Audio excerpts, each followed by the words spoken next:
Good morning. Good morning, good afternoon, good evening, everyone. Welcome. We are absolutely pleased to be hosting today a very exciting group of panelists on the topic of toward a global response to end lead pollution. We have with us several distinguished persons, and I would like to introduce them to you quickly. Just a few quick housekeeping things for the meeting. This will be a panel presentation followed by questions and answers. Please post your questions in the chat box if you like. You may also raise your hand through the icons to speak at the end. So please do hold your questions for the end. We will do our best to get to everyone. We have an hour and a half today. And so I look forward to an engaging discussion and to all of your thoughts and strategies on how we can address lead poisoning, particularly for children globally. So on our panel today, we have Nicholas Rees, who comes to us from UNICEF. He's a policy specialist in climate and economic analysis. We have Richard Fuller, who is the CEO of the organization Pure Earth and also the chair of the board of the Global Alliance on Health and Pollution. We have Dr. Maria Neira, who is the Director of Public Health for Environment and Social Determinants of Health Department at the World Health Organization. We have Dr. Monica McDevitt, Chief of the Chemicals and Health Branch at the UN Environment Program. We have Ana Margarita Garza, she's Director of Public Affairs for the Clarios company, and Emmanuel Apo from the Ghana Environmental Protection Agency. We look forward very much to hearing from you today and to having this discussion. Next, please. So we're all here to talk about lead. Many of you know about lead and its horrible impacts for development on children and brains everywhere. It's one of the oldest and most infamous toxicants, probably well known from the ages of the Romans. And after countries banned lead in gasoline just about 2 decades ago, the world did see significant drops in blood lead levels across all countries. But more recently, in the past 10 to 15 years, lead exposures have really risen dramatically, particularly in low and middle income countries.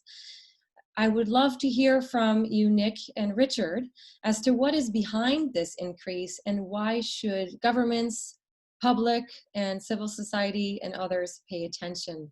You may say next for the next slide, and Laura will be managing it. Thank you so much. Please, Nick. Thanks, Rachel. Thanks for having me. It's very good to be here. And over the next couple of slides, I think Rich and I will kind of go back and forth on some of these. This is such an incredibly important issue and powerful issue, and I think that what was so striking to me in all of this, in unpacking this issue together with Pure Earth in the report here, was how this used to be such a big it was high on the environmental agenda in decades past, especially when lead was in gasoline and other recognized sources. It continues to be in paint in many parts of the world, but a lot of action has been made to address those issues. But with the new sources and the scale of potential exposure, this is very critically a children's issue, a children's health issue, and so for UNICEF to be coming out with this report together with Pure Earth, I think was quite an important moment. We put together this report that used a lot of data that pulled from a variety of different sources, but the IHME really did a kind of an overall assessment. And what we found so striking with this was that about 800 million children globally have blood lead levels at or above 5 micrograms per deciliter. Now there's no safe level of exposure to lead, but even at 5 micrograms per deciliter, there are documented negative effects on children's health and well-being. Lead is a very potent neurotoxin. Even at low levels of exposure, it has impacts on children's IQ.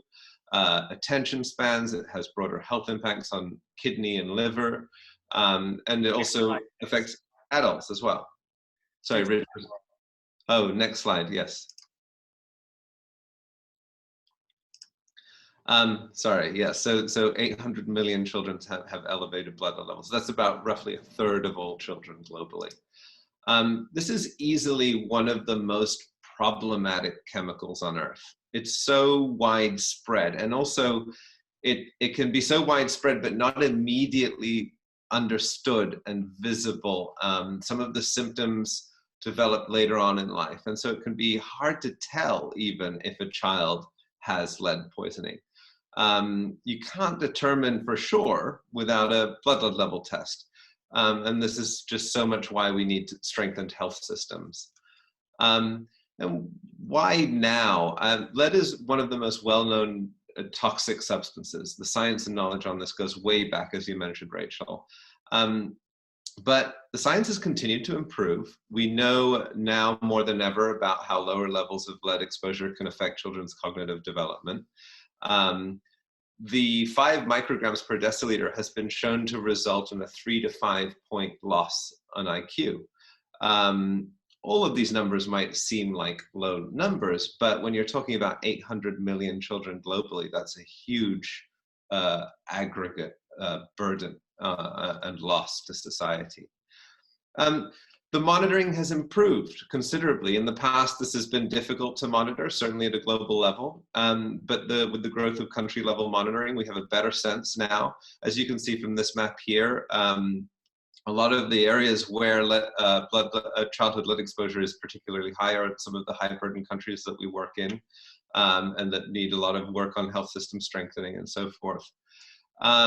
But an added new dimension has been the changing causes of exposure. So as I mentioned previously, lead was in gasoline, and that was a predominant exposure pathway for children globally. But one of the greatest, and also one of the greatest environmental success stories has been actually reducing and eliminating lead in gasoline.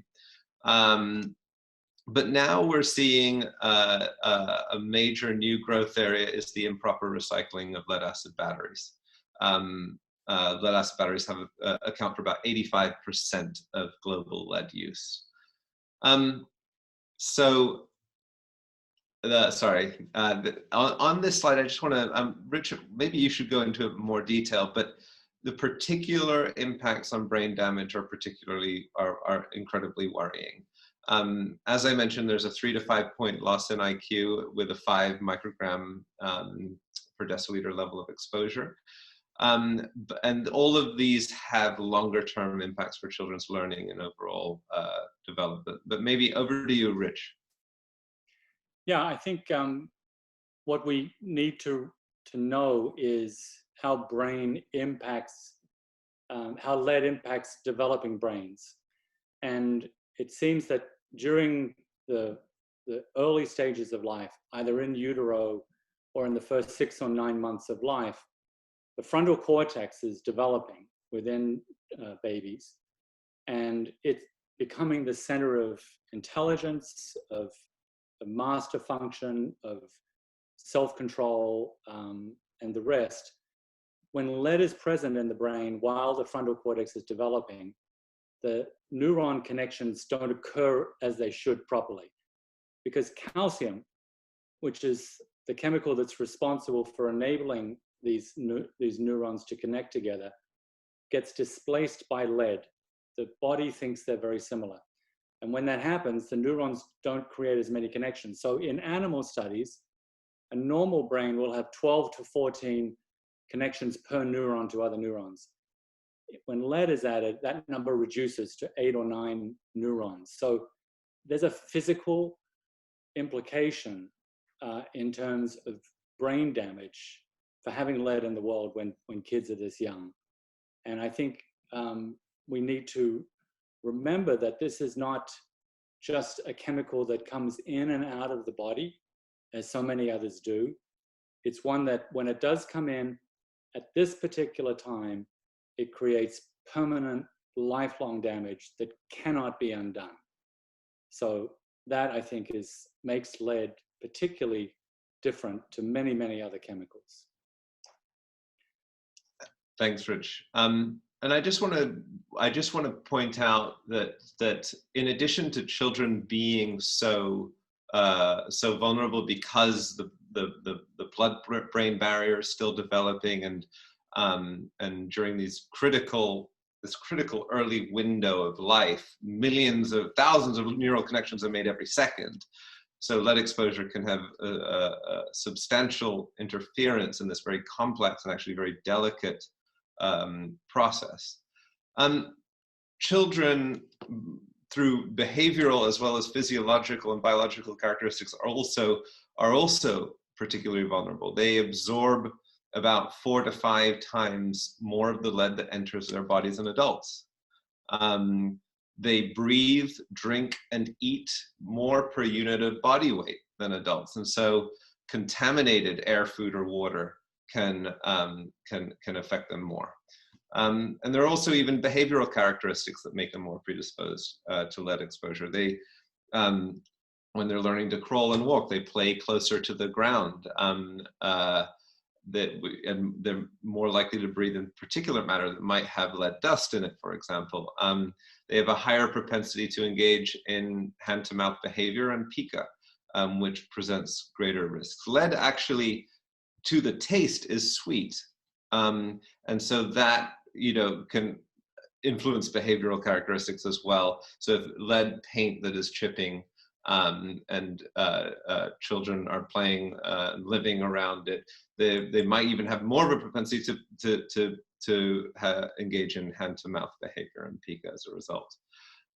So these are really, they're behavioral, physiological, biological, and cognitive dimensions here that make children particularly vulnerable to this toxin.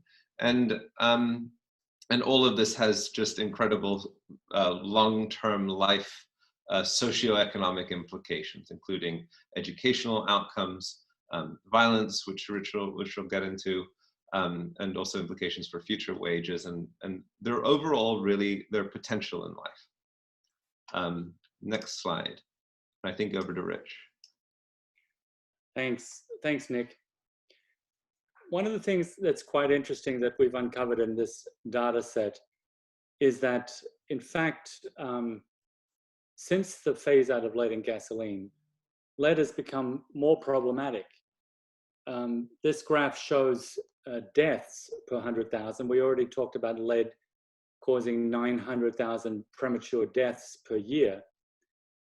That is caused from the cardiovascular impact that lead has. Not only does it damage the brain, it also damages the cardiovascular system, probably hardening arteries in a similar way to smoking. And that in turn creates a burden of disease, of premature death, at a level that right now is similar to COVID and HIV and malaria. What we found in the data set was that, in fact, the number of deaths has been steadily increasing since 1990, when really the gasoline phase out was done and mostly implemented. And it's now 21% higher than it used to be. So why is this? Because the gas has gone out. Why on earth are we seeing steady increase globally? Especially when in the West, we saw numbers plummet from about 10 down to 1 microgram and stay there. It's really been in low and middle income countries that this increase has been rising. As Pure Earth, we've been out in 45 countries looking at lead exposures over the past 15 years. In 6 of them, we've been doing analyses we call source analysis studies, where we look to see when there are kids who have high blood lead levels, where are they getting the lead from? And this involves going into their houses and reviewing different sources of lead using XRF equipment. We look at paint, we look at soil, we look at cookware, we look at food, all of the different places where lead might be getting into their bodies. These are the 3 big ones that we find out there. Paint is also, if you go to the next slide please, just for a second.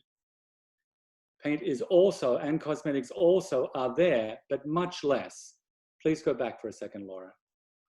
These 3 instead are the ones that we ought to be focusing on if we want to make a difference. Spices. It's added to turmeric as lead chromate. The beautiful yellow color of turmeric is usually created by adding marigold leaves or by just leaving it in the sun for long enough. If they're too expensive, and the lower grades of turmeric especially, they'll add lead chromate to give it the right color. Similarly, car batteries are really at the base of all of this. The reason being, car batteries comprise 85% of lead consumption, probably higher than that. And they've been growing dramatically over time as there have been more vehicles on the road. More than half of them are recycled in really horrible, dirty environments where there are enormous releases of lead into the environment. And the lead that's smelted in these backyard operations, these dirty, nasty places, ends up being able to provide the materials for the spices, for the cookware, for the other kinds of sources of lead exposure. So solving the ULAB issue is the fundamental basic necessity to be able to deal with lead at a global level. Thirdly, we find it in cookware. Not just these beautiful shiny pots, which are not just in Mexico, they're also in India, in Bangladesh, in other parts of Asia. We haven't looked deeply to find wherever else they are, but everywhere we look, we find them. The glaze, the color, the bright color is lead oxide. We've also recently found it in saucepans, the aluminum cookware that is the cheapest possible, often made domestically. They'll add a dash of lead, 10%, into the aluminum so that it forms easily in the molds, and they have fewer rejects. And that lead also, as does in the pottery, becomes bioavailable when you put heat and food together. These are the three big ones that we see out of this. Next slide, please. Paint, a great job is being done by WHO and UNEP on working on paint issues, and that needs to be continued and expanded into these other issues. There are, of course, cosmetics and toys that we've identified and we all have known about in time that also need direction. Next slide, please. So I want to just go back to the IQ potential and pass it back to Nick and talk about what happens when you lose intelligence in a population of this magnitude and what that means economically, because the bank did a superb analysis for us on this. Yeah, I think that this really speaks to the kind of the long-term impacts that lead can have on children. So it's beyond their immediate health impacts. It's to their whole learning and their whole potential. At a global level, lead has estimated to cost about $1 trillion. This is the majority of which is in low and middle income countries. In Africa alone, it's around 4% of GDP. In Latin America and Asia, it's around 2% of GDP. And this is largely due to the loss in lifetime earnings due to childhood exposure of lead. This, however, also doesn't account for the wide variety of spillover effects that studies have pointed to, such as the overall effect on mental health, violence, the expenditures potentially associated with public health systems that might have to deal with the variety of health complications that result, all of which have further costs. This is just looking at lifetime earnings, and we see a huge impact. So I think that the bottom line here is that lead exposure can create a variety of spillover effects, and ultimately it's really just robbing millions of children of the opportunities for a brighter future in their lives. Next and slide. let's go to the next slide. And one last quick point that I think makes this the reason why we ought to put this issue at the very top of the global agenda. There's an association between children who have had this brain damage and have lack of less self-control capacity and violent crime later in life. This graph has been replicated in about 60 different studies. This one in Canada shows blood lead levels over time reducing as gasoline phases out. And then 18 years later, violent crime rates, burglary in this case, increasing and then decreasing as those children reach their majority. If they've got lead in their system, they're more likely to do violence. And this is a process that is now being evaluated for causality. There's so much data showing this trend consistently again and again and again in different studies. I think we have the potential, if the causality inference is shown to be true, of dealing with lead and at the same time substantially reducing violent activity in different countries. And that, for me, would be an enormous contribution to the world. I think we should pause our presentation here, Nick, and turn it back to Rachel and Laura, and I thank you all for your time. Thank you very much, Rich and Nick. The data is terrifying, but compelling. And the good news is that we can take action as far as I understand. But the concern that we're facing is that, despite this growing body of evidence on the severity and the extent of global lead pollution and childhood lead poisoning, it seems that little action is being taken. What are the challenges we're facing and how can they be overcome? That's the one thing that we would love to hear from the panelists now. And I turn it now over to Emmanuel from the Ghana Environmental Protection Agency to tell us what challenges Ghana is particularly facing and how they may overcome them. Over to you, Emmanuel.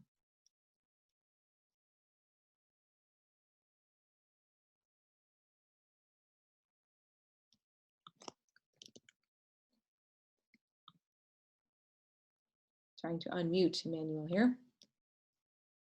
Emmanuel, are you there? Sorry. Can you see me now? Yes, so next.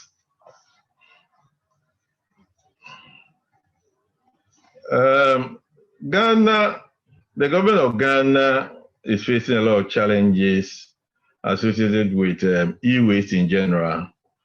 E-waste management in the country is becoming problematic, and the volume of e-waste that is coming into the country that has been estimated is about over 190,000 tons per year. And this is its way into various communities where people begin to recycle. And most of this contains, lead sources, especially from the imports that comes in. We have lead acid batteries that are for the used batteries, and then in country too, we use a lot of car batteries that also lose its life along the line. So this system, together with the solar panel batteries that are being generated in the country, it become very, very worrisome. So we now can see a lot of industries, not formal industries, but let's say cottage facilities that are dotted across the country, and they trying to recycle most of these precious metals, including lead. And then when this is being done, especially along at the waste dump sites, where we used to have a lot of disposal of lead acid batteries, hitherto we're not recycling anything. So anything goes into the waste.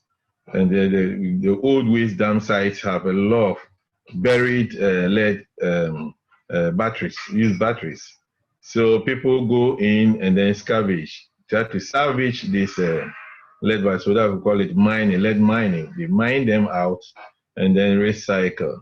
So in the recycling, there are a lot of crude methods that are being used. The most method that is being used is burning. They burn the material and take out the lead. So in the course of burning, we have a lot of emissions with lead into the atmosphere. Then we have a lot of lead also going into the soil. And this tends to contaminate the soil and contaminate the air that we breathe and the water that we also, water bodies within the areas or the communities. Next. So this recycling and then removal of this is done by the informal sector, and we will tend to have parents who do the scavenging and then recycling. They may be having their children around with them, and they tend to be contaminated with lead. So studies have shown that lead level in human across various age in the country is greater than 300 micrograms per deciliter, which is extremely very high. So children are affected, parents are affected, and everybody is affected. So this is a very, very big challenge today to the government of Ghana. And the fuel that we use, especially used fuels, people also tend to have them in it. We have smuggled fuel that come into the country to be used like RFO for boilers and those things. Most of them contain lead. And when they are burnt, they are released into the environment. Next slide. So these have a lot of implications, health implications to the communities that live within the catchment area. And then this method, as we have said, is very crude. And because the government of Ghana lack the infrastructure and the technology to be able to automate the process of recycling. So these crude means are done around the area, and it's a challenge. And there are a lot of unregulated, some of them are unregulated. We have just a few of them that are regulated, and then they're operating in the country. And even those ones also have their own challenges, a lot of challenges to the government. So we as a country needed to do more to be able to see how much is in the environment, how much is in human blood. So we started this one, as the previous presenter said, we started with the lead feed out in the country, and then we phased lead in gasoline.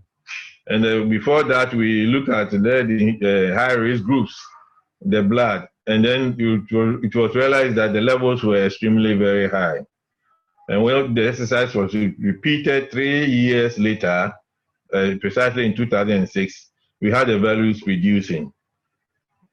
Probably this could be deposit in human adipose tissue, human cells and tissues. Next slide.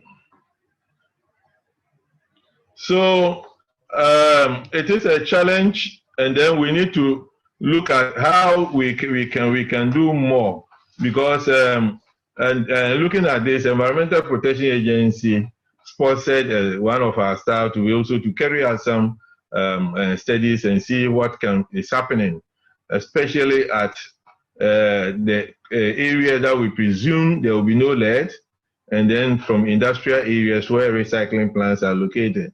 So we look at 9 areas, and within the 9 areas, we realize that almost all the communities, 9 areas have contamination of lead, and the values were really very high. So even at the school compound, playing ground, we're recording around 16.7 milligrams per kilogram, which in the soil, which is really very high.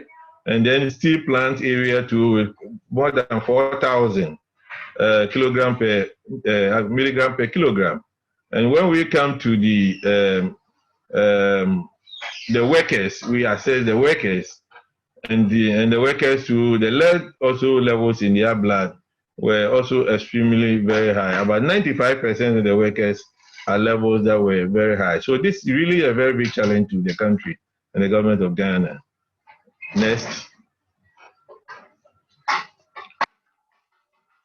Thank you, Emmanuel, very much for showing us some of the data that's coming out of your country, and we look forward to hearing a little bit later in the panel as to some of the responses that you've taken.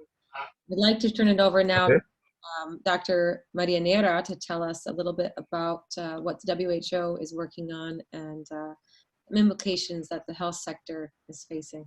Thank you. Thank you, Rachel, and thank you all who have presented before, because this is absolutely one of the critical issues and one of those public health concerns that you ask yourself every day, why, if we have such an incredible scientific evidence, why, if this is feasible, why we are still here and allowing the world to still use lead and being so widely available and children particularly exposed. For me, when I need to, when I ask to give a good example of a public health intervention, I very often use the one on removing lead from gasoline as an intervention that was perfect from a public health point of view. I mean, in the sense that first the scientific evidence was collected, and then it was mounting and demonstrating that something needed to be done. And then on a very intersectorial way, different sectors and participants were deciding what to do. And then they removed lead from gasoline. Of course, I am oversimplifying. That has been extremely long and unnecessary, heavy as a process, and certainly not in the short time that it should be done, and not with the level of ambition that we wanted at that time, because we still have few countries using lead in gasoline, but it proves that you can obtain incredible health results and positive health outcomes if you take actions on public health issues where you have an intervention, and that there will be only good benefits from that.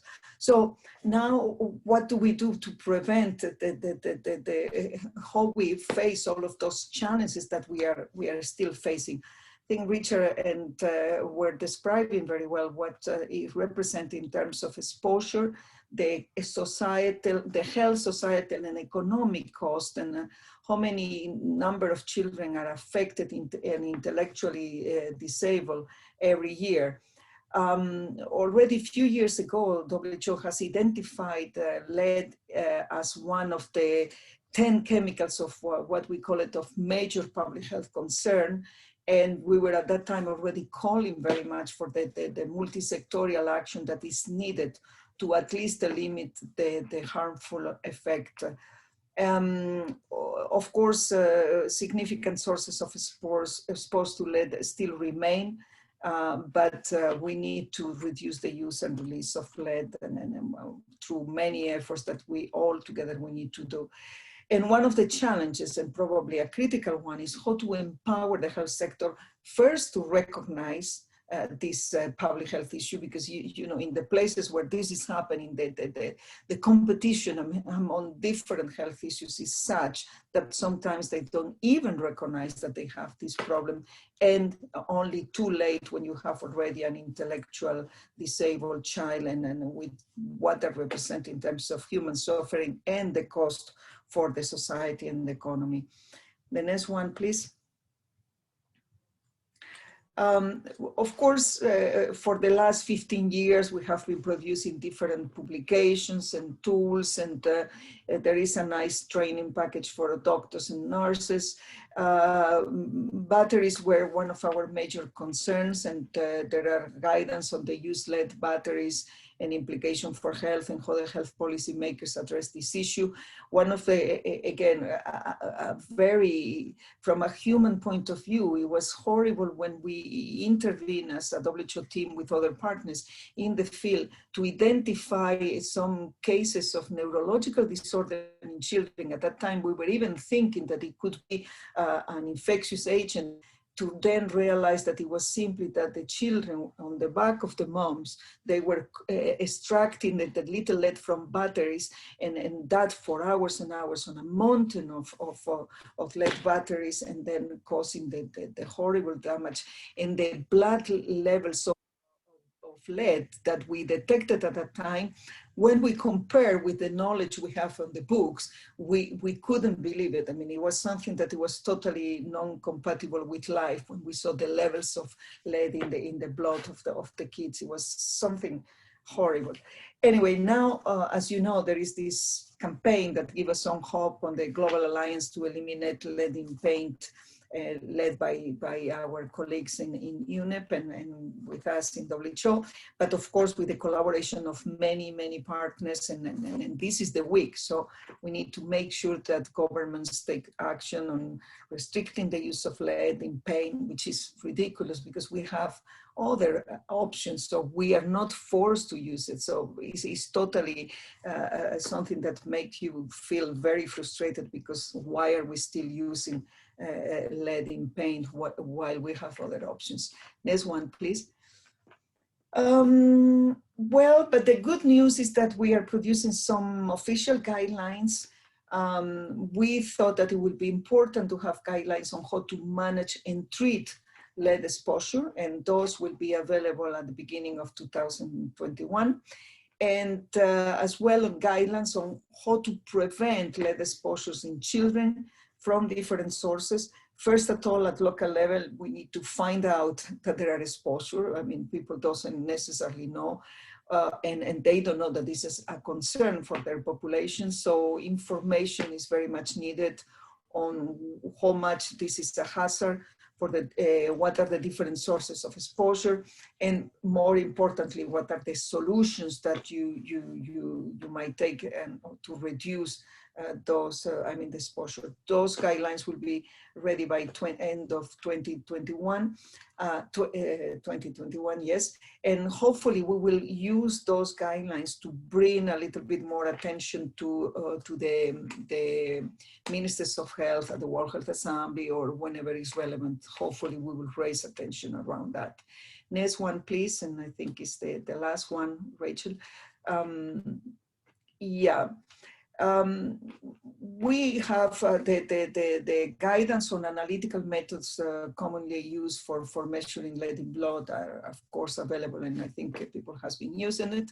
The surveillance programs are crucial to find the most vulnerable populations and guiding public health decisions. And the problem is when there is no clinical suspicion, and then the diagnosis relies on population screening programs. We don't have an universal guidelines to define lead exposure screening, and blood level measurements might be indicated, for instance, when a possible source of exposure is suspected, or the child is part of an identified vulnerable population. But of course, to put in place this screening program, you need health staff which is properly trained and aware of the problem and empowered to do so. As one. Well, at local level, what we can do is make sure that the health sector is well informed, trained. We need to inform the families. We need to guide on how to do the testing of the lead contamination and monitoring of the child exposure. Obviously, we need to provide advice as well on the cleaning, renovation, removal, or remediations for lead reduction. Emphasize as well on the adequate nutrition, and work with other sectors. This is absolutely critical to reduce exposure from water or from petrol or from paint or whenever even traditional medicines and toys, among others. And next one, and I stop here. Well, this is what I wanted to say, that the health sector can play an incredible role, and we are ready to promote that and make sure that they will be as much aware as possible in order to gain their engagement. Thank you. Over. Thank you very much, Marie. You point out some excellent things there, which is the important role of the health sector, both and really as the front lines. I mean, I can remember a project that UNICEF and Pure Earth did with WHO and the US CDC in northern Nigeria, where Doctors Without Borders went in to vaccinate for infectious disease, and they thought, where are all your children, right? And there was 500 children who had died in a very short period of time from very high blood lead levels. And so it seems the health community is always responding to these emergencies. And if we can start implementing some of the guidelines and doctor trainings that you're speaking of, we can help start prevent it from being an emergency crisis to a monitoring and management. Really can't underemphasize that enough. Now I would love to turn over to Mrs. Monica McDevitt to speak to us about what the environmental sector is facing at the UN Environment. Thank you. Thanks, Rachel, and thanks again for the opportunity to be able to speak. And let me give a slightly different perspective than our previous speakers, and thank you to all of them for setting such a good foundation, because I want to talk a little bit more about the environmental component and how environment actually has an inextricable link to all of the things that you've heard in terms of human health and well-being. So next slide, please. So this is a pretty busy slide, but what you can see is there are a number of issues on this slide that were identified in the second Global Chemicals Outlook that there was a summary published last year.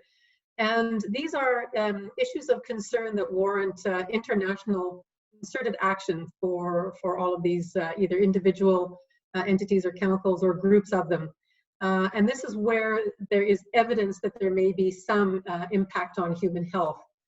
So environmental and human health effects are not part of the assessment that we did. However, looking at this information, we felt that it was important enough to really bring to the attention these issues of concern that have adverse effects on the environment and also on people. And we've heard that in abundance already during the first part of this presentation. I think we need to understand that these issues of concern are in and of themselves important, but we also need to understand that sometimes by just taking them out of the equation and substituting them with something else, if it's not been properly tackled and handled, we know that that can have problems in itself. So sometimes substituting one chemical or issue or substance can lead to further degradation in human health. So for example, sometimes lead is taken out of PVC as a stabilizer and replaced by something like cadmium. And cadmium in itself has problems. And then organotins have been used and they in themselves have problems. And so what we really need to do is understand what are the safe alternatives that we have and not just look at substitution where we see chemicals of concern. And so can we move to the next slide, please? We talked a little bit about the lead consumption, and by far and away, you know, from the 2019 lead fact book, the highest consumption of lead at 86% is in lead acid batteries. And we've heard a number of our speakers already speak to that.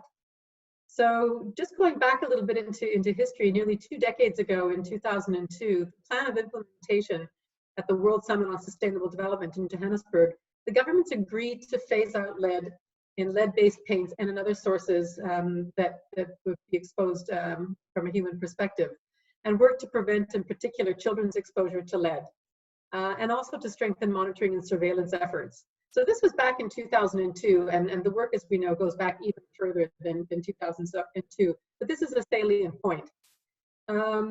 This was reinforced by resolutions from the United Nations Environment Assembly and from ICCM sessions that really recognized and tried to put forward stronger measures to both monitor and to tackle and come up with global responses to this issue. And so, as has been mentioned earlier, we have the Global Alliance to Eliminate Lead in Paint, and we need to start looking at the anthropogenic sources of lead. So where is it coming from? We've heard a lot about the impacts that it has, but where is it coming from other than sort of batteries and paint? And we need to look at these very carefully, and I think that's where the environmental dimension comes in. There are 3 main sources for where we find anthropogenic or human-made sources of lead.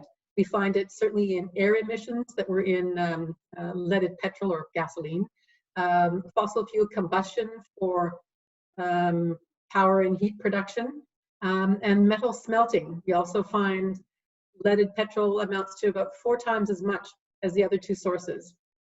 We've talked about the global phase out of leaded petrol, which has led to drastic reductions in levels in the air found on ocean surface waters and other parts. So it has been a success story, and we'll talk more about that a little bit later. Can we move to the slide that says lead in the environment with the little yellow and black skull and crossbones? I think you have to go back a bit. Yeah, there it is. Okay, thank you very much. So, you know, we know very clearly that despite some recommended, you know, minimum levels, there is no safe level of lead exposure for humans. We also know that, you know, lead can exist in both inorganic and organic forms, and from natural sources, from things that happen on this planet by itself, volcanic activities for one source, wind-blown dust. But we also know that there are man-made sources of lead that we need to really take a look at. And we now know from many studies that human-made sources of lead have surpassed natural sources of lead in the environment. Next slide, please. Okay, so regardless of where the lead ends up, whether it's in our air, whether it's in the waterways, whether it's in the oceans, in the soil, its presence has been found in some of the most remote locations and environments on Earth. So we also need to look at how lead is being transported and how it affects us when we look all across the globe. We also need to look at the issue of persistence of lead in the environment, and this can vary and can have an impact difference depending on its both persistence, its format, and where it's found in concentrations. And it also has an impact on the functioning of ecosystems and biodiversity. Lead doesn't just affect humans, lead affects the rest of life on this planet as well. And we really have to take that into consideration, because we consume a lot of what's out there in the environment. And when those start to tumble, those food chains start to tumble and are compromised, ecosystems start to become compromised as well. We also need to remember that lead can remain in the environment indefinitely. So the more that we produce through anthropogenic sources, the more that tends to accumulate. And this slide gives you just a little idea of the various parts of our environment where we have found and continue to find lead in various sources that can affect us. Next slide, please. Okay, we've talked about some uses of lead, and this is a bit of a historical perspective of where we find lead in compounds. And I think we do have to take into consideration that at the time that these kinds of products and these technologies were produced, we probably didn't have the kind of knowledge and information that we have now. And it's been a very unfortunate history that we've only been able to discover the impacts of some of our technological innovations because it has made us sick and because we have seen the drastic impacts on human health. And therefore, we really need to look at how we can work globally and work collectively to get this done. So I'm going to talk a little bit from what's happening at the global perspective. And we need to understand, like WHO and like many of the other UN agencies, we are representatives of the world governments. And therefore, when governments come together and make their statements and give marching orders to the likes of WHO, UNICEF, and UNEP, they are asking us to do something about it because they recognize that it's a problem. So in one of our more recent resolutions, it's called UNEA 3/9, eliminating exposure to lead and promoting the environmentally sound management of waste lead acid batteries, we were given those instructions to look at these particular topics. And so we at UNEP and with our partners, including WHO, we went back and we really looked at where this was coming from, where lead was found in the environment, and how it was in fact compromising human health. So there are quite a few studies that we've done that have been able to show that there is the possibility to look at alternatives. Next slide, please. So from the work that we've done, this is an example of used lead acid batteries and some of the challenges. We've asked the question in some of the previous presentations, if we know so much, if the science is so strong, then why aren't we doing more? Why isn't this thing solvable? And some of the information that we've found through our work is that there's a lot of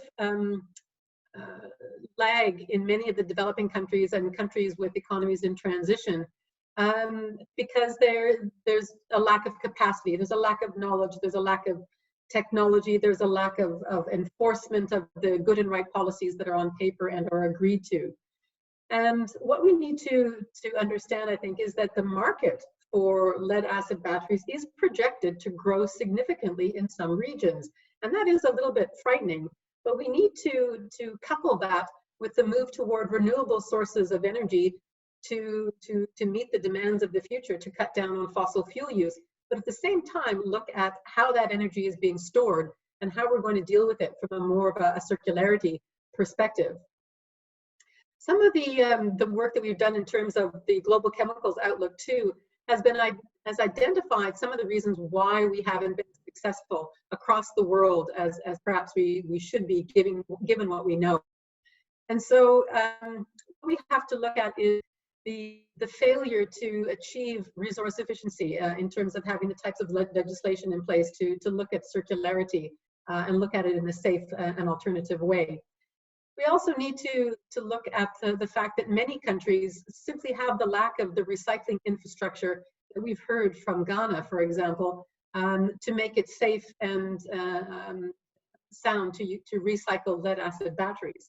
And so we need to strengthen some of our efforts at providing the kind of environment and the legislation and policy and technology transfer to provide for the safe recycling of, for example, lead acid batteries. Next slide, please. There's a wealth of information, and we really don't have time to go into a lot of it. It's that one. But there is a wealth of information, and there is information that is still coming. So I would encourage you to read up and to look at these authoritative reports, because they are based on sound science.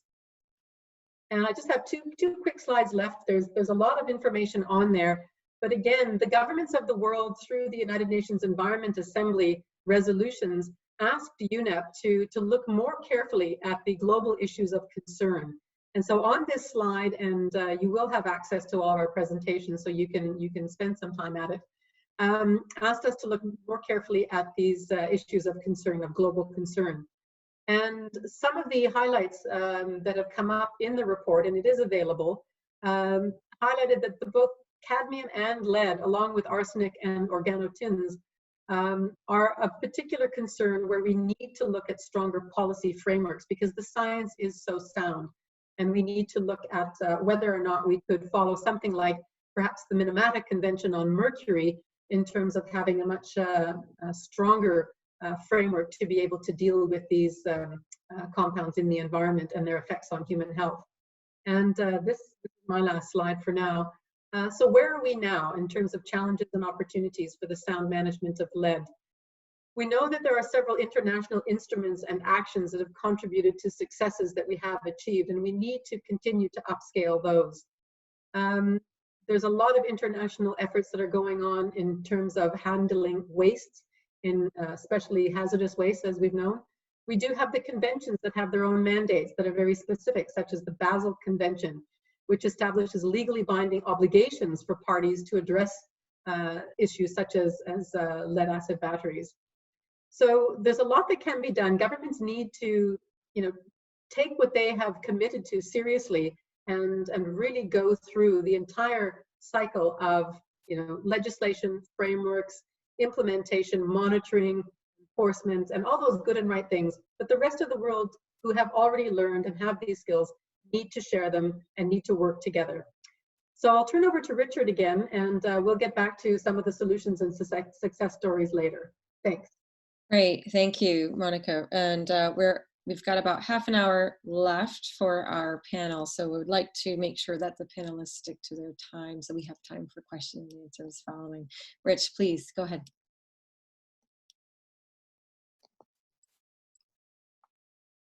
You're on mute. Sorry. Thank you, Monica, and thank you, Maria, kindly for such great review of all of the efforts going on. I've been asked to talk about how you solve a lead acid battery problem. It fits into a broader picture of trying to deal with lead at a country level. There's a guidance document that GAHP is in process of developing, which looks at the process that you need to go through to deal with lead within your own country. And I recommend highly that countries do follow this particular process. In fact, going through this process enables you to go through a health and pollution action plan specifically for lead. And if people are interested in that, they should contact Rachael and her team. The process involves, first of all, having some monitoring programs in place so you can find out where there are kids who are being poisoned. And that needs to be done at maternity hospitals. Taking blood levels when children are born really gives you a good sense and across socioeconomic levels as well. Second, then you need to do a source analysis. This means going out to the places where kids have high blood levels and analyzing their environment. It's a process that needs to be done in enough places so you can get a sense of what are the sources of lead that are critical. Having done that, you can then focus on the particular interventions related to those sources. Let me go and give you the strategies that we see are necessary for interventions related just to ULEP. I'll pass on the spices one now, Rachel, because I know we're short on time. There are 3 critical things that need to be done in order to solve a country issue related to ULEP. The first thing is you need to make an economic disincentive for informal battery recyclers to operate. There's 2 steps to this. It's not enough, by the way, just to have regulations. There needs to be an economic disincentive because no country has the regulatory capacity to chase these small operators that pop up in all kinds of villages and towns all around the place. Instead, there needs to be an economic structure put into place. There are 2 steps to this. The first is there needs to be an even playing field. So if there's a GST or a national sales tax that's there for the formal guys, but not for the informal guys, that playing field needs to be leveled where there is no sales tax on buying used lead acid batteries. If that's not sufficient, and that doesn't develop the formal sector adequately to take over all of the battery scrap, then there needs to be something that Ghana has just put in place. And we're really looking forward to seeing how it works.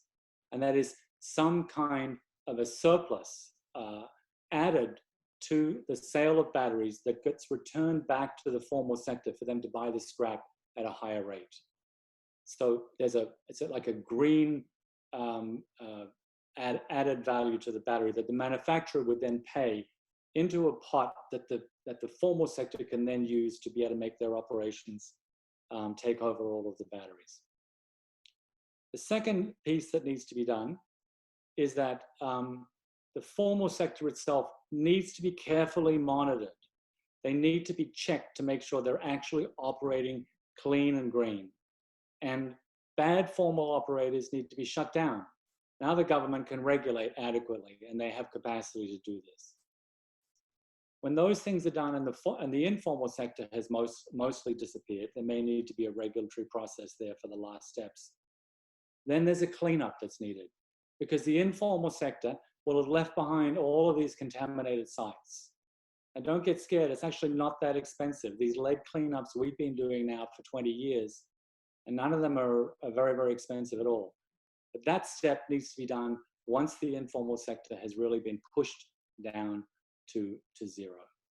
So I don't want to go through this in too much more detail. Suffice it to say that this is GAHP's purpose to help you with this. And I want to also point out one thing. When we look at that list of chemicals of concern, both from UNEP and from WHO, this one is the big one. Absolutely bigger than any of those other ones that's listed in terms of public health and social dysfunction that occurs.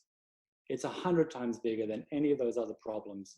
When you bring experts together and look at the impact that lead has, this is the predominant big kahuna in the room in terms of chemical issues. It should be at the very top of any government's attention if they're looking to address chemicals and its public health issues. I'll pause from here and pass back to you, Rachel. Thank you very much, Richard. The clearly an effective response is going to need a lot of collaboration from both the health side, the environment side, the government side, civil society, and all the rest.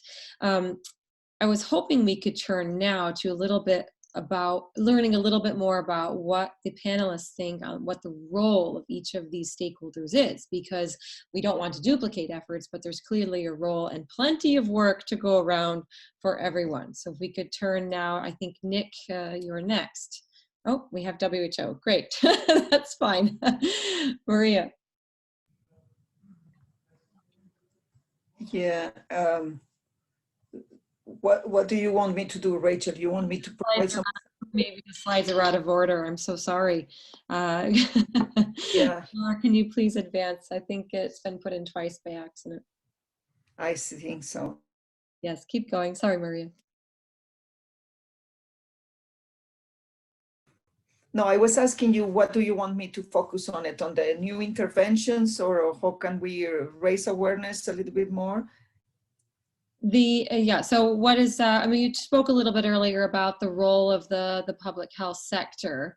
What do you have anything else in addition to add to that, since you really did talk about it? Yeah, as I was mentioning before, the public health agenda is so competing. I mean, we have to be very strategic on the messages we are giving. And I think that now that the world is so much concentrated on fighting virus and then linking a little bit more, using this opportunity, I mean, if we can call it an opportunity, of the recovery of the COVID-19, on bringing and focusing attention on the environmental health agenda again, saying one of the ways to reduce vulnerability to any health risk for the society will be to recover a little bit our relationship with nature, with the ecosystems, and with the biodiversity.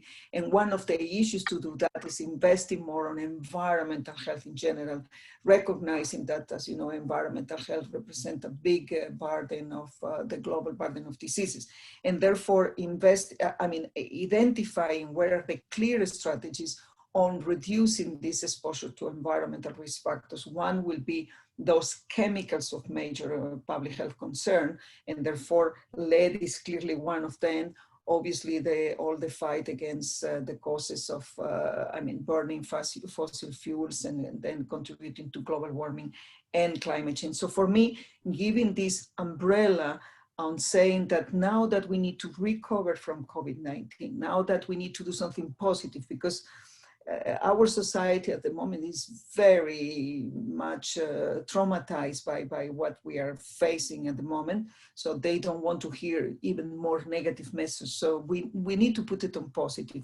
If we want to be better prepared for any new pandemic or any public health global crisis, the way to do it is by creating kind of green walls to protect your health. And one perfect way, well demonstrated, cost-effective way to protect your health will be by reducing environmental risk factor, particularly those that can be modifiable. And then this is where the lead strategy, I mean, removing lead and making sure that policymakers understand that any chemical that would represent a risk for our health and for our intelligence as a society and for our economy is something that we could remove and then contribute to reduce this vulnerability and minimize the risks for public health that are creating such a terrible disaster at the moment for our society and our economies. Over. Thank you, Maria. Very important considerations. We have one more panelist we haven't heard from yet. That's Ana Margarita Garza from Clarios, and we also would like to hear from Emmanuel about the work that you have been doing in Ghana. And if we have time, I would like to then go back to Nick and Monica for some further interventions. But Ana Margarita, could we ask you to please make your intervention now so we ensure we have time? Thank you. Sure, thank you, Rachel. Hi, everyone. So can you go to the next slide? As mentioned, I collaborate with Clarios, which is the leading manufacturer in the world for lead-acid batteries. And for us, the way in which raw materials are being used today is really unsustainable. A circular economy can alter that trend and create a more sustainable and profitable future in that sense. So it is fundamental that there's a paradigm shift in order to leave the linear thinking behind and not look at the end of life product as waste, but really as a critical source of supply for new products. And the circular economy is not really an illusion. It is something that our company has demonstrate every day with our circular supply chain of lead acid batteries that we have as an example here in North America. We have created this integrated closed loop recycling network of company-owned facilities and qualified partners across the region. And this includes centers in the United States and Mexico for recycling, including the polypropylene plants for the boxes, and we use this plastic for more battery cases. So this network enables one of the world's largest and most successful examples of a circular economy. Can you go to the next one, please? And this, maybe you know, around 90 or more % of a battery can be recycled, and it can be recycled almost indefinitely. So this, done right, brings a lot of benefit to the world if it's done correctly. Our vision of 100% recycling of all batteries has no boundaries. And so, for example, here in Mexico, over 25 million cars, trucks, ambulances, and buses have our batteries. And all these batteries will come to an end of life. And we've, a bit over 10 years ago, we started working with the Mexican government to ensure that we had a safe handling and national management plan for collecting and recycling batteries across Mexico. And this is a very, very successful plan. And to give you an idea, we collect this national network, and we recycled more than 80% of all the batteries each collected by these parties across Mexico in a year. So another fact is that Mexico is a signatory of the Basel Convention and the US is not. So that means that we have even more stringent issues that we have to face regarding transportation permit requirements, detailed customs documentations, manifests demonstrating origin and destination of each battery. Can you go to the next one, please? And this is of utmost importance to have a good and safe way to handle the batteries. And with our role across the boundaries and with this commitment to always improve and make sure that all the this material is handled properly, we have become founders and we have launched the Responsible Battery Coalition, which is aimed at having making sure that batteries at the end of their life are not only properly managed, but also they can be recycled, not harming humans and protecting the environment. We also support the Global Battery Alliance, which really seeks to develop and getting together leading businesses in the entire battery value chain, which is really important, and engaging governments, international organizations, NGOs, and the academia to shape a better value chain and proposition that powers all this sustainable development. And last but not least, recently we put together with Pure and UNICEF and launched an initiative called Protecting Every Child's Potential to prevent children's exposure to lead. Next, please. And this partnership is aiming to mobilize international action and prevent children's exposure to lead. It's mainly focus on the informal, illegal, and substandard lead acid battery manufacturing, recycling, and smelting processes and practices, and some other sources, but mainly from lead acid batteries. We are focusing right now on Bangladesh, Georgia, Ghana, and Indonesia, the first countries to implement, but also Clarios and Puros have integrated this project as well with the work we have underway in Mexico, which I got involved a little bit over 4 years ago, which is focused on eliminating the leaded glaze from the traditional Mexican pottery, which is used as cookware, and of course exposing especially children to toxic effects on the lead.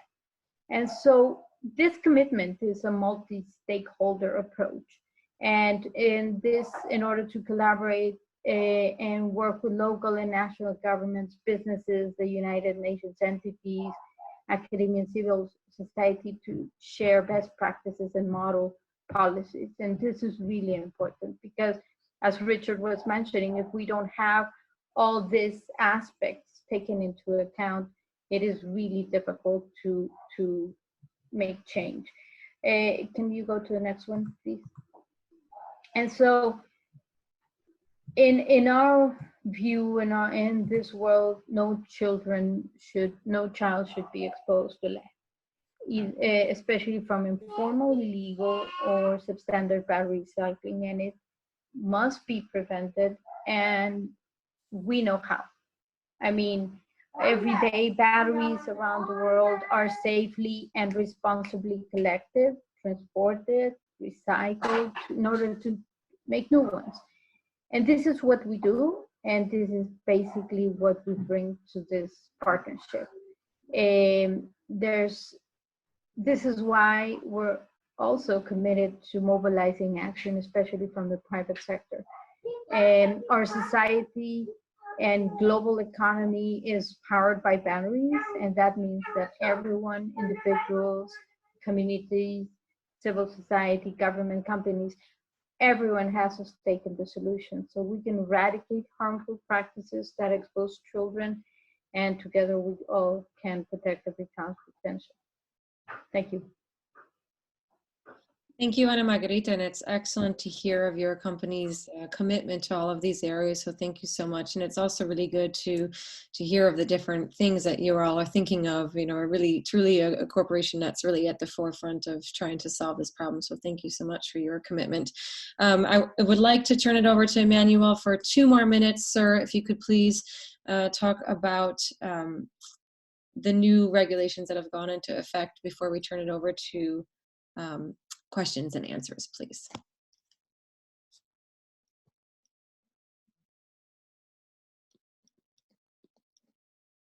Emmanuel, are you still there? Can you hear me? Great, go ahead, please, sir. Yes, to be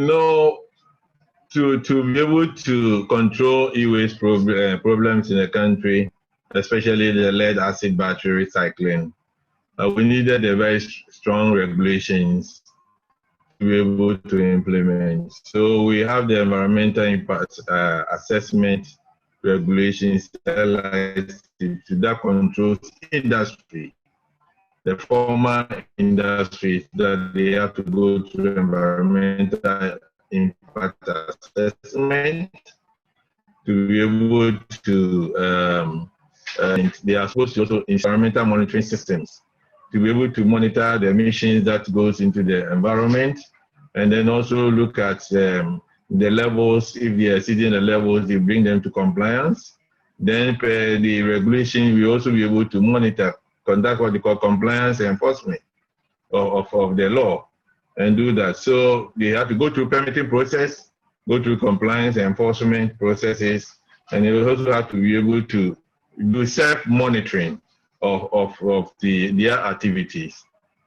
Next, I think you have to move to the next 2 slides. Next slide. So, yes, it's okay. So, we recently came out with another law called Hazardous and Electronic Waste Control and Management Act. This is to give an emphasis on how we should go about the recycling processes, and then be able to ameliorate any effect associated with situations like lead poisoning. So the Act has its own regulations, which is called LIC 2250. And this is to also prohibit the use of lead in paints. It also prohibits the the establishment of informal sector for recycling of plants. And then it's also give an enforcement role to the law enforcement agencies like EPA and others, so we will be able to regulate the system very well. And through this law, the regulations, the government of Ghana decided to bring in some competition between the formal sector and the informal sector. So the informal sector, who normally burn and then extract the precious metals and sell, now it's become a disincentive for them to burn, because if you burn, the price goes lower and they become more competitive. So those who are able to extract without burning get more money or funds from their activities. So that's a way of also controlling the system. And then there is also another aspect. We have the Public Health Act, which also frowns or prohibits on any business that deals with noxious or offensive trade in the country. There is also another aspect within the law that was also promulgated by the government of Ghana. I think the other, last but one speaker mentioned about it, we call the Eco Levy. The Eco Levy was to be able to collect the imports. If you bring in e-waste, if you bring in any lead acid batteries for recycling in the country, you need to pay some form of Eco Levy. And that levy was to be used to finance national schemes that will provide incentives for the value chain actors, so that they get some incentive and be able to put in the infrastructure that is needed, and then do the necessary cleanup from their activities. If the land is polluted, you should be able to get some funds from there to be able to reduce that. So this law is beset with problems. So it's not to be implemented very well in the country. They've withdrawn it a bit because there were some loopholes in the law. So the importers that imports the lead acid battery and the e-waste, they found some loopholes, and instead of declaring the goods as e-waste, sometimes you will be declared as unused batteries, new batteries. So when they come into the system, they will pack in the container, they will pack some new batteries, and then behind the container, you have a lot of used batteries. So it becomes very, very difficult. So now the plan is that we need to check it from the source. Countries where they will be imported from will have to come up with approved sheets, certificates. We say that this is what you really do, so that if there's any mishap, anything that happens, we can hold that country also responsible. So these are the key things that we're doing and the government is doing. The other aspect is also to look at the allowing some NGOs to also set up like the green advocacy. And they have come up with some machinery to be able to extract this precious materials like lead and others. They'll be able to remove all insulating materials from copper materials. However, this is also very slow. And the informal sector, they normally don't want it because they think it's very, very slow. But I think there's more room for improvement on the technology. And then awareness creation is also very, very important that the government is undertaking recently to be able to reduce those negative impacts associated with e-waste in general. Thank you very much. If there's any question, I'm ready. Thank you, Emmanuel. And I would absolutely love to open the floor now to questions and answers. We have only 5 minutes remaining, so my apologies to the others who had a little bit more to say, but we didn't have time to get to. We had a couple of questions in the chat box, one which I think was just addressed now, related to sources in agriculture of lead. Another question related to the sources of lead by country, and are they consistent across country, or I think that we responded to a slide that UNEP that Monica McDevitt had there. And then there was a third question related to, is a convention necessary to address lead, or can we just work with willing countries? Who would like to take on some of those answers, and as we wait for others to come up? Yeah, Rachel, let me just clarify that one slide. You know, when UNEP works on these global reports, these are global numbers, so it doesn't necessarily represent what happens in each and every country. But these are examples, you know, that slide that I put up on past and present in, where is it, if you can find it, anyways. So it's global observations. It doesn't represent 100% of all the countries. No, it was a previous one with all the little hexagonal boxes. There we go. Yeah, so uses of lead past and present. So it's not intended to be exhaustive and comprehensive, but it is that sort of majority of where lead has been used, and from global surveys aggregating it all. So I hope that answers the question. And the one on the conventions, I've also put something in the chat box. Yeah, we're in the hands of governments in terms of their enforcement of their own laws. And so we really do need to, you know, leave that up to those who choose to have a convention or not. And Jill makes a very good point. These things are long negotiated and cost a lot of money. But given the preponderance of evidence that we have, the methodology, the approaches, more action can be taken on the ground. But unfortunately, time doesn't allow us to really get into a lot of that. But there's a disparity across, you know, developing and developed countries in terms of technology, the tie-in with economic beneficiation, vested interests, and all kinds of things. So it's not a simple solution. And just as an example, the clean fuels, the removal of lead in fuels, that effort brought together 73 organizations and took 10 years. So nothing happens overnight, but with the willing, it can happen. So I'll leave it at that. Thank you, Monica. And that also gets into some of the other things, which is, of course, you know, as UNICEF is pointing out and WHO are pointing out, you know, these lead is impacting the future generations now. And so there is no time like now to act. There's been a question here related to, as you were pointing out, about the country's ability to implement their own laws. There was a question for Emmanuel related to the Ghana's new law, which is, in your words, beset with problems. You've mentioned, Emmanuel, some shipments of batteries that have been marked new, but there's clearly old batteries hitting in the container. Who and which countries are, you know, which exporters are making this deceitful marking, and how can we stop the practice? So that's one question we'd like to answer from you, Emmanuel. And then there's another question here from Nick Pacini from the Italian government. What would you suggest that we could propose for the next G20 presidency? And I would love to speak with you afterwards offline about that, but I'm sure Rich will have something to say for you there. So Emmanuel, if you could answer the question about how can we prevent a deceitful marking in import of batteries. Thank you. And then over to Rich. Yeah, that's what I ended up my deliberation with. What we tend to do, that's why the whole law have been stopped. We are not operational in the law. Now we're trying to plug out all the loopholes.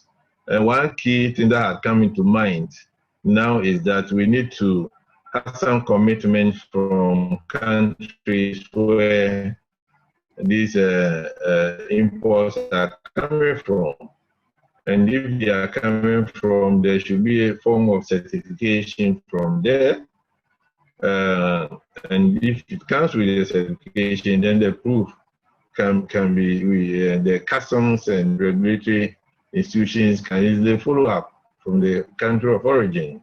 And then to have what we call a scan equipment, but they are very, very clever. They put them in package, new package material. So when you scan, you may think it's new. So probably there could be some form of a random sampling in the container. And we have done this before concerning meat products, imported poultry products some years back. They come and then you see some of them may even go back and they try to mix them. I think they look so fresh. So we did some and we were able to identify all these things. So these are the means that we're thinking about. Of course, there are a lot of things that we are deliberating with our stakeholders to see what the appropriate way we can do use to be able to curb this menace.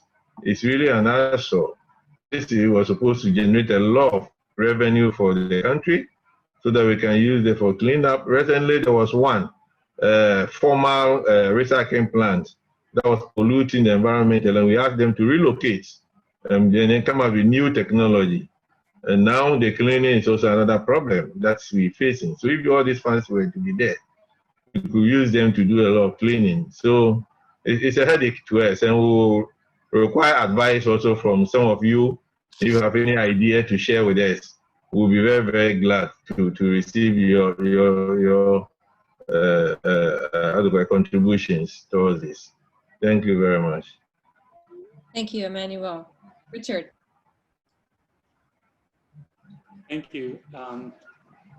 And I, again, would welcome the chance to reiterate that the way to work out what sources are most important is to do a source analysis. Go into houses, do enough of them so that it's robust for a country description, and review what's going on and where lead's coming into kids and poisoning them. This is not a particularly complicated thing to do, but very, very useful. I also wanted to respond back to Nick Pacini in the G20. We think that this issue is so significant in terms of its economic development and the way that it damages the capacity for countries to develop adequately and impacts so many different aspects of society that it ought to be put into the communique. It ought to be one of the criteria, one of the issues put in there. So we welcome the chance to be able to talk about how to be able to do that. There's been good support from a number of G20 countries in that already, so we can continue that conversation offline.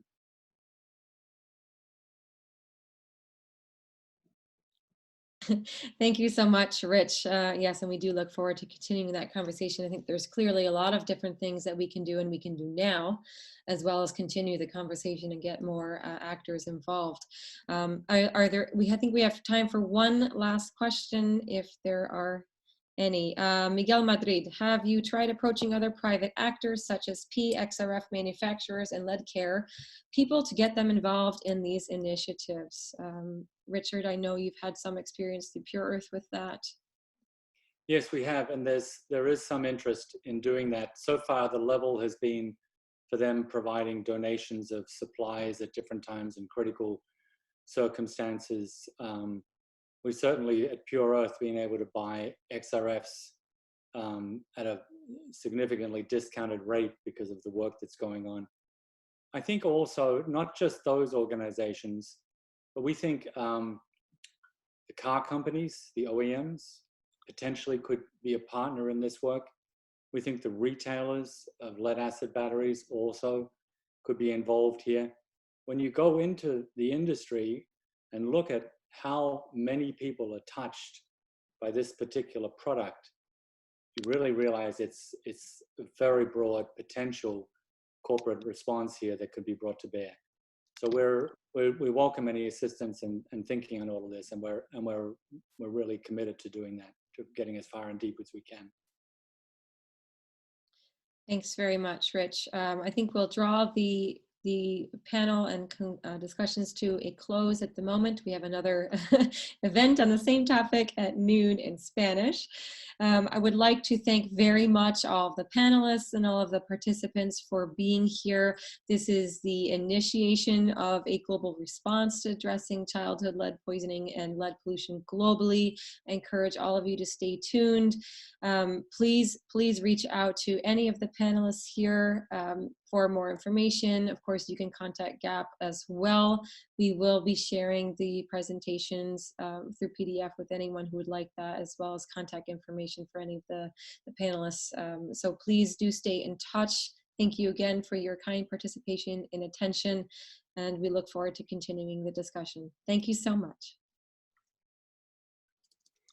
Thank you, Rachel. Thank you, guys. Thank you, Gap. Thank you. And thank you to the participants in the audience for the great questions. Thanks. Thank you. Goodbye. Thank you, everyone. Thank you, everyone. Bye. Bye.